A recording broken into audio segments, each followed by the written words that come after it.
I was walking down the street, and it was a baby. It was a baby in the projects. I'm telling you, man, I seen it. It was crazy. Like, you really got to. And that's one of my favorite Dave Chappelle skits. Yes. Let's get the people what they want. The Wade-O Radio Show. Yeah, man. DJ Wade-O here with C King. What's going on? What's going on? Hey, man. I'm surprised you talking in your regular voice right now, man. I was going to like open up with something, but I thought you was going to be Denzel or somebody, man. Yeah, I'll be Denzel. It doesn't matter who you want me to be. I'll be whoever you want me to be, huh? Yeah. Yo, how did you get into doing these impersonations, bro? Just growing up being observant.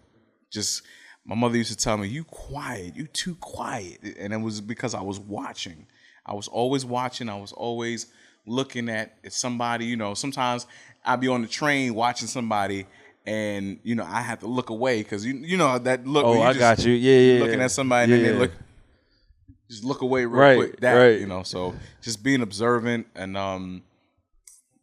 then just trying to play back. Like, you ever try to tell a funny story and you don't feel like it's funny unless you do it exactly like how you saw it? Oh, yeah, you got to do their voice. Exactly. Except you can really do their voice. God is good.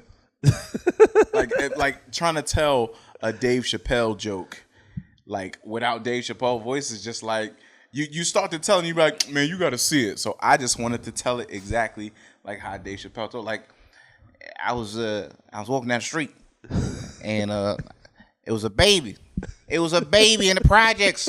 I'm telling you, man, I seen it.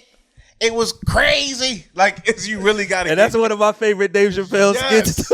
Yes. Nobody, like, everybody. Hey, baby, somebody get this baby. Right. So I'm sitting there trying to tell a joke like it's funny, and nobody listening to the joke. No, man. Like, yo, you really sound like Dave, bro. But did you get the joke? I don't think they miss the joke sometimes. Man. So what's the anatomy of learning to do somebody? Practice. Just really trying to. I don't know. I'm still learning about it. I'm honestly still learning about it. You know, like if I'm watching somebody like Denzel Washington or Dave Chapelle, I'm just like totally observing even mannerisms.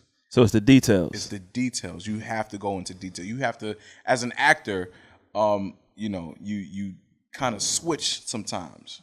You switch over, and then you got to come back. So I don't know. Maybe my transition is easy. And you do Jay-Z too, right? Yeah, dude. Especially since we out here in Brooklyn, I gotta. You already know what time it is. Like, here at the Kingdom Choice Awards, it's a blessing. You know what I'm saying? You got some bars? Yeah. That laugh, though, right? The laugh. I need a bars. Got the laugh right here. Yeah. It's Hove. Stay tuned. No bars. No bars. You got him down, though.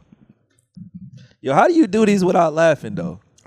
I think I've built, because, okay. You built up tolerance? I built up tolerance, man. But sometimes it's like really hard. Like, I work with this group called Church of Laugh. Yeah. And we do improv, and so a lot of the stuff is freestyle. So it be sometimes where I'm doing Barack Obama and it's just like, and I'm trying, like, that lip quiver is just like, you gotta really like catch before you laugh. You gotta be on to the next thing. So catch that joint. It's a tolerance. Yo, how did you get into comedy? Through acting. Started acting. I always wanted to be the person to make somebody laugh. And when I first started acting, I was getting a lot of serious roles. Yeah. Like my first role, thank you, Jermaine Smith, was a role Dr. Johnson. And Dr. Johnson was a serious dude. And I always wanted to play the role of the homeless person. The homeless person was this hilarious, just outrageous character. And I was like, I want to do that role. And it's almost like you get free reign to just make people laugh, and just seeing people with tears in their eyes from laughing was an amazing feeling. Mm. And, you know, it's not just making people laugh. It's afterwards, oh, I needed that laugh. I needed to hear that laugh. I haven't laughed like that in a long time. You know, to be able to be used by God to bring back some type of, you know, Sure. laughter to somebody. Laughter can be as a medicine. You know what I'm saying? And allowing, you know, God using me like that is just like a blessing. Amazing. It's a dream, bro. I know. Excuse me. A lot of comedians have told me that like stand up in particular is like its own little science that's kind of even different than just like doing skits or acting or, you know, whatever the case may be, because it's just you and the audience, and there's a certain rhythm and rapport and, you know, all of that, man. Like, was there ever for you any trepidation in doing stand up because of, you know, all of those factors in it?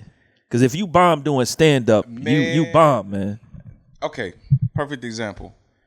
I did a Mother's Day brunch service with some West Indian mothers. These ain't no young. These is old church house West Indian mothers. Yeah. The first joke I told, this lady was like, you hear it. It's quiet. And then the lady in the back says, "What?" I said, okay, I can either get off the stage now or do the rest of the 19 minutes and get paid. I did the rest of my 19 minutes. You did the 19 minutes. Now, it was right after one of the preachers had finished preaching. Oh, man. So I didn't realize at the time how important it was to bring people in. You know, I didn't connect with the people. I just said, "Hey, y'all, my name is C. King. Don't you just hate when?" And you just went right in. Just went right into it and bomb, and it blew up in my face. And but that's part of the science, though. It's part of the science. Part of the science. You know, is failing forward. Some people fail and give up. When you fail forward, you take the things that went wrong, you take everything that you did and you say, why didn't this work? Yeah. And you work towards fixing it. That's good, bro. That's good. That's like DJing. DJing, you gotta connect with people musically. Before they'll trust you to start just playing whatever you want to play. Right. You know? You can't go from if you know how to master it, cool, but sometimes it's hard to go from Wu-Tang to Radiohead. You know what I'm saying? Exactly. Yeah, you don't want to do that. Hey, so look, take them out. You got to do the Kevin Hart joint, bro. Kevin Hart telling the people that they need to listen to the Wade O Radio Show. That's it right there. Okay. That laugh, though. Boom. Got it. Don't make me laugh. Okay, don't make me laugh. You gonna make me laugh? Don't make me laugh. Okay, boom. Listen here. It's C. King. Oh, no, it's not C. King. It's Kevin Hart telling y'all that y'all need to listen to Wade O Radio. How about it? Okay? Boom. Be here or be square. Was it be there or be square? Be there or be square. Boom. Okay? Boom. Wade O out. Was the O stand for out? No, Wade out. It's Wade from Ohio, bro. That's what it's there for right here. Oh my God, you're funny, bro. You're funny, you, man. Appreciate it, dude. Man, appreciate you, bro. Yes, sir. Wade O Radio.